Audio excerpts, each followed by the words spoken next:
Assalamualaikum warahmatullahi wabarakatuh.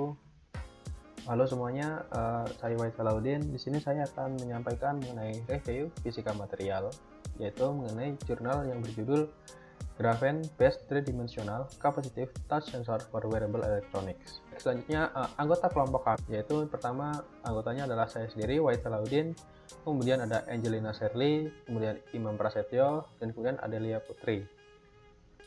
Baik, outline dari presentasi yang akan saya bawakan yaitu yang pertama abstrak, kemudian pendahuluan, ketiga hasil analisis, keempat metode fabrikasi, dan kelima kesimpulan. Baik, kita masuk ke abstrak. Grafen adalah material yang memiliki fleksibilitas dan konduktivitas yang baik. Selain itu, grafen juga memiliki potensi aplikasi yang luas. Aplikasi dari grafen ini meliputi dari semikonduktor, kemudian sensor, untuk kemudian material maju, thin film, dan material yang bisa digunakan pada kendaraan gitu ya, atau light material yang sifatnya kuat dan tahan panas. Kemudian, review ini bertujuan untuk mengidentifikasi dan menganalisis material grafen seperti apa sih yang bisa digunakan sebagai sensor kapas sentuh, sensor sentuh, dan sensor sensing 3 dimensi begitu. Nah, untuk melakukan review jurnal yang saya sebutkan sebelumnya, yaitu kami menggunakan metode analisis jurnal. Baik, selanjutnya pendahuluan. Baik, latar belakang dari kami membuat laporan mengambil judul dari sensor sentuh kapasitas berbasis grafen ini adalah saat ini layar elektronik pada umumnya masih memanfaatkan material sensor sentuh indium tin oxide, yaitu material ini masih belum efisien karena dia kaku, rapuh, dan mudah pecah. Kemudian jika kita ingin meningkatkan kekuatannya agar dia tidak rapuh dan mudah pecah, maka kekerasannya harus dikurangi. Namun jika kekerasannya dikurangi, materialnya ini memiliki sensitivitasnya yang berkurang begitu ya. Kemudian grafen ini adalah material dasar 2 dimensi yang berbentuk sarang lebah dan memiliki penyusun berbagai allotrope karbon. Dalam bentuk 3 dimensi, tumpukan grafen ini yang disatukan dengan ikatan van der Waals itu disebut dengan grafit. Nah, di sini ada beberapa contoh bentuk allotrope dari karbon ya. Di sini ada bentuk layer, kemudian bentuk heksagon, bentuk bola, dan menutup. Ada 2 allotrope di sini ya yang cukup terkenal, yaitu yang berbentuk layer seperti ini disebut dengan grafen layer ya. Kemudian di sini ada juga nanotube gitu ya, yang mana bisa menyusun material yang cukup kuat gitu. Oke, selanjutnya. Oke, di sini adalah metode analisis. Metode analisis yang kami gunakan pertama adalah mengidentifikasi jurnal, yaitu mengenali apa jurnal yang kami review.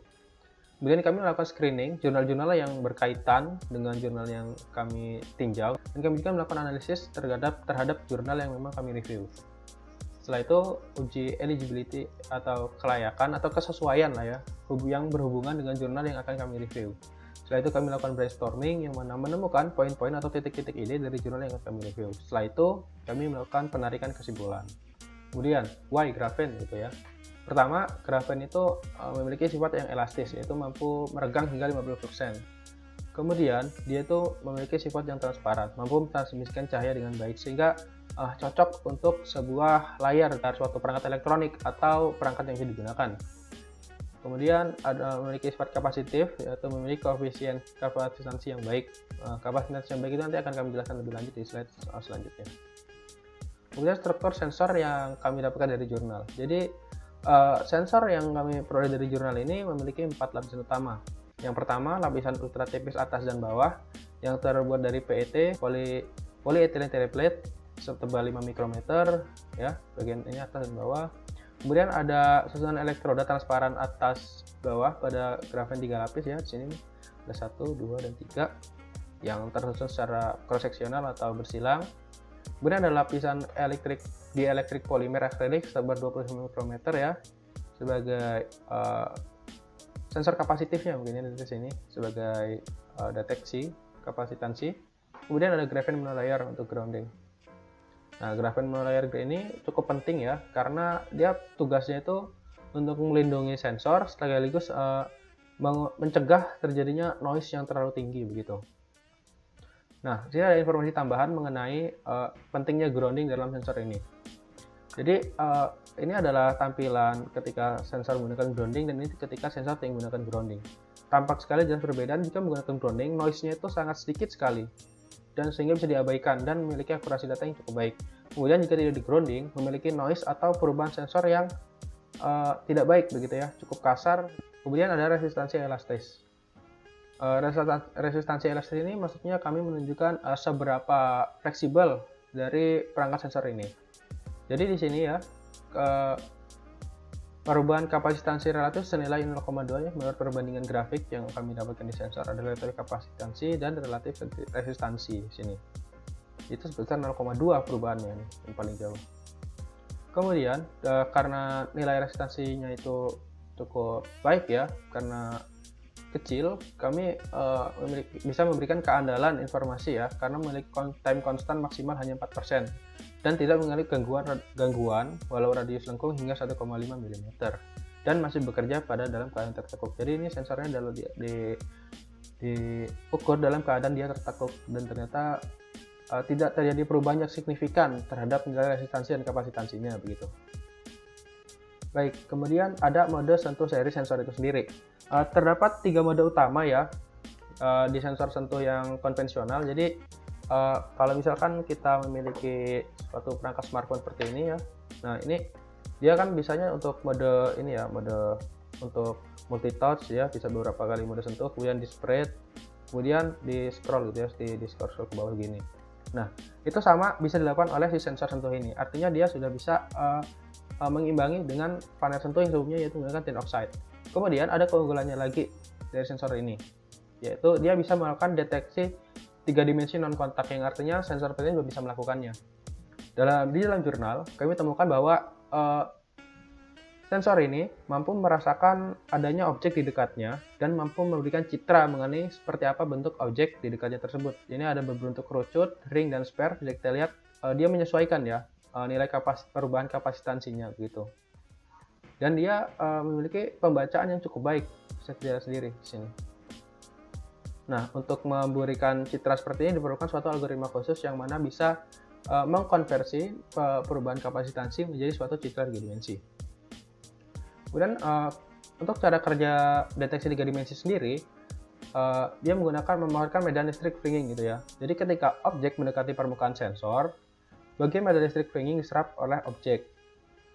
Penurunan medan listrik lokal ini diukur secara individual di setiap titik silang. Ketika salah satu objek menyentuh sensor, perubahan kapasitansi sebesar 0,61 picofarad diukur dengan kapasitansi dasar atau baseline sebesar 4,19 di sini ya.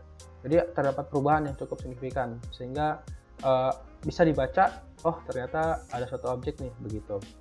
Dan waktu respon sensor ini juga cukup baik, yaitu sebesar 60 milisekund dan bisa bekerja secara optimal dengan konfigurasi 8x8 array. Maksudnya 8x8 ini terdapat 8 baris elektroda grafen yang disusun secara bersilang.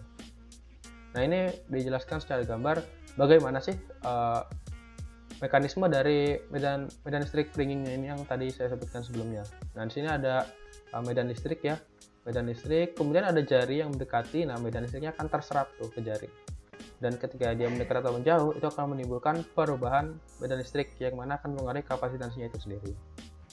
Kemudian di sini adalah tampilan tangkapan sinyal ya, berupa perubahan nilai kapasitansinya.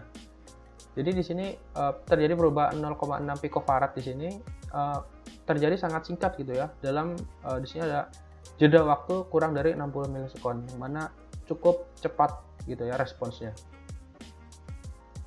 Kemudian sasaran kerja sensor di sini. Jadi sensor 3 dimensi ini nanti akan diaplikasikan pada alat elektronik, misalnya pada kulit untuk robot ataupun alat yang membutuhkan kemampuan mendeteksi objek secara akurat dan bisa melakukan pembacaan meskipun tanpa kontak. Di sini ya bisa kita lihat pembacaan sentuhan pada telapak tangan, dan di sini adalah satu kontrol untuk suatu robot di sini ya. Nah, hal ini bisa dilakukan karena sensor tersebut bisa mendeteksi bentuk 3 dimensi dan bisa menerima rangsangan ketika ada objek yang menyentuhnya. Kemudian ada metode fabrikasi di sini. Pertama itu adalah vaporisasi grafen ke foil tembaga, kemudian etching, kemudian diletakkan pada substrat PET.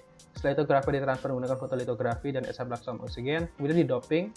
Setelah itu perangkat dipasangkan. Baik, akan saya bawa ke tiap tahap ya. Di sini ada salah satu contoh bentuk vaporisasi grafen ke foil CU. Saya percepat saja karena saya ingin menunjukkan bagaimana sih proses vaporisasi itu. Nah ini nih, jadi material dari karbon itu ditembakkan begitu ya ke struktur yang sudah ada. Nah, struktur yang sudah ini merupakan cetakan dari grafen sebelumnya begitu. Atau bisa digantikan dengan suatu lapisan material lain yang dia cocok untuk mencetak atau menemukan bentuk dari atom grafen itu.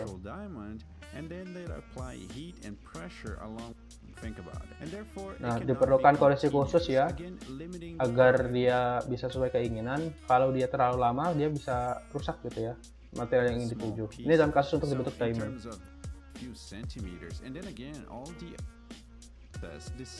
Nah, di video ini digambarkan bahwa grafen ditembakkan pada suatu tabung ya. Nah, tabung ini adalah material khusus begitu. Nah, pada kasus kami, material tabung itu adalah suatu lapisan tembaga begitu ya. Nah, lapisan tembaga ini ketika ditembakkan oleh atom karbon, maka secara alamiah atom karbon akan membentuk struktur heksagon dan membentuk lembaran-lembaran grafen yang diinginkan begitu. Dan material dari karbon ini juga memiliki keistimewaan bahwasanya grafen akan lebih mudah terbentuk jika dia memiliki suatu biji, atau bukan biji sih, memiliki suatu bentuk awal atau cetakan sebelumnya. Nanti si atom karbon ini akan menyesuaikan bentuknya dengan bentuk yang sudah ada sebelumnya. Misalkan bentuk awalnya adalah lapisan heksagon, maka dia akan membentuk seperti itu terus gitu, pola seperti itu terus. Ya, bisa kita lihat ya. Nah, pengaruh dari putaran, jarak, suhu, dan kemurnian gas di dalamnya ini berpengaruh sama pembentukan grafen itu sendiri. Jadi manufaktur grafen itu belum bisa dikatakan cukup mudah dan efisien gitu ya, sehingga biayanya masih cukup tinggi. Baik, kemudian de-etching dalam amonium persulfat. Amonium persulfat itu adalah senyaman organik yang berfungsinya itu sebagai oksidator kuat yang digunakan chromium polymer, yaitu dia berfungsi sebagai pembersih dan pemutih. Jadi ketika grafen ini de-etching di sini ya, bagian-bagian yang tidak diperlukan itu bisa dihilangkan menggunakan amonium persulfat. Setelah itu, setelah susunan grafen terbentuk, maka grafen itu ditempelkan pada substrat PET, polyethylene terephthalate, yang fungsinya dia sebagai pelindung begitu ya. PET juga banyak digunakan di substrat pada thin film solar cell. Jadi PET ini sudah terbukti bisa digunakan sebagai pelindung yang cukup baik untuk lapisan film tipis.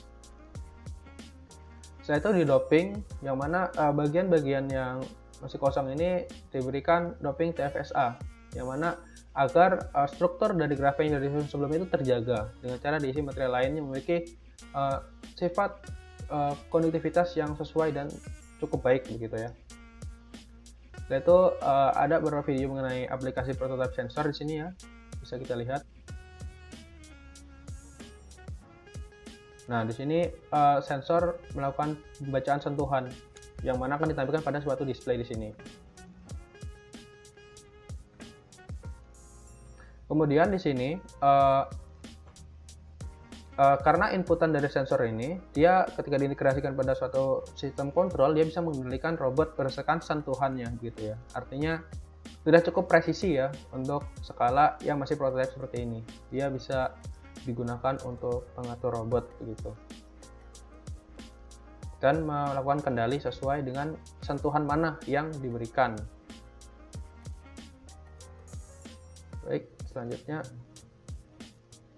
Nah, baik, kita masuk ke kesimpulan ya. Jadi berdasarkan hasil review yang kami dapat, aplikasi sensor kapasitas 3 dimensi ini bisa digunakan pada pengontrol dan penginderaan bentuk 3 dimensi. Beberapa hal yang membuat kami menarik tersebut adalah material campuran grafen ini bisa mentransmisikan cahaya, artinya dia cukup transparan seperti yang kita lihat sebelumnya ya. Kemudian material ini memiliki sifat yang tipis dan dibuat perangkat yang fleksibel namun memiliki kekuatan yang baik, sehingga sangat cocok untuk perangkat yang menggunakan fungsi ergonomis dan fleksibilitas. Kemudian, karena memiliki waktu respon yang baik, ini cukup ideal untuk menggunakan sensor, yaitu memiliki time response sebesar 60 milisekund, yang mana cukup responsif untuk sebuah sensor, dan memiliki konfigurasi terbaik pada 8x8 array channel. Namun, kekurangannya yaitu sensor ini masih memiliki signal noise ratio yang cukup besar jika tidak menggunakan grounding PET begitu ya. Baik, mungkin sebegitu saja slide yang bisa saya sampaikan. Saya mewakili kelompok ini. Mohon maaf apabila kesalahan dalam penyampaian. Saya akhiri. Wassalamualaikum warahmatullahi wabarakatuh. Terima kasih.